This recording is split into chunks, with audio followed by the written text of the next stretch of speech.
Ever wondered why your Audi, VW, or Porsche starts acting up despite its legendary German engineering?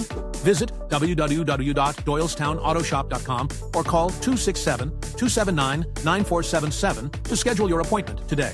The truth lies in a common 2.0-liter engine shared across these brands, and it's not the engine's fault, it's what we're feeding it.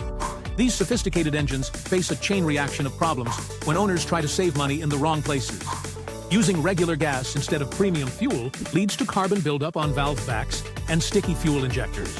This creates a domino effect.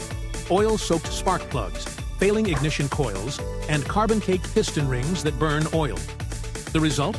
Cold start misfires and declining performance that could cost you thousands. But here's the good news. You can prevent all these headaches with one simple rule. Regular maintenance every 4,000 miles, using premium fuel and quality oil, keeps these precision engines running smoothly for years to come.